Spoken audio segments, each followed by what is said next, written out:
La raffinerie nigériane d'Aliko Dangote en difficulté. En effet, l'homme d'affaires nigérian est victime depuis un bon moment maintenant d'un blocage au niveau du ravitaillement de matières brutes pour sa raffinerie de pétrole. On vous raconte tout. L'homme d'affaires rencontre des problèmes d'approvisionnement et dit sa colère sur la Dutch Well, avec des mots très durs.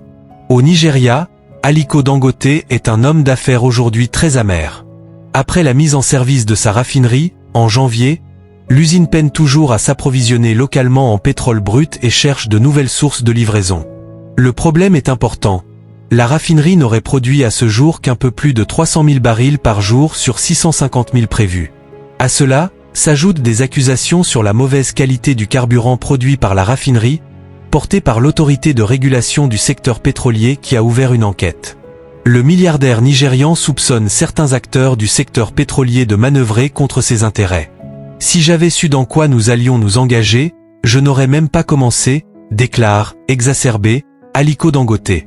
Honnêtement, nous n'avions pas la moindre idée de ce dans quoi nous nous engagions et c'est pourquoi, dès le début, nous avons lancé 31 projets, tous en même temps.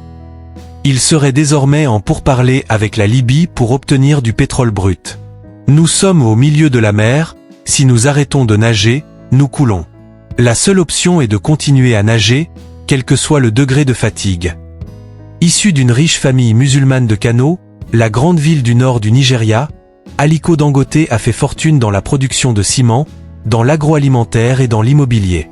Aliko Dangote dénonce même une mafia dans le secteur pétrolier.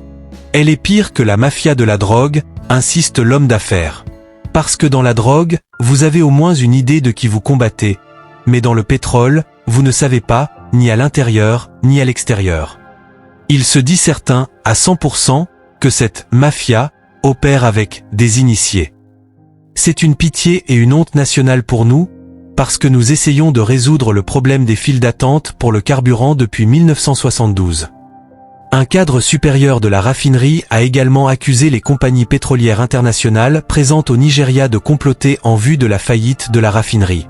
Pour certains économistes, si la raffinerie de Dangote sombre, il sera difficile de convaincre un Nigérian, ou même un investisseur étranger, de prendre de nouveau un risque de cette ampleur au Nigeria.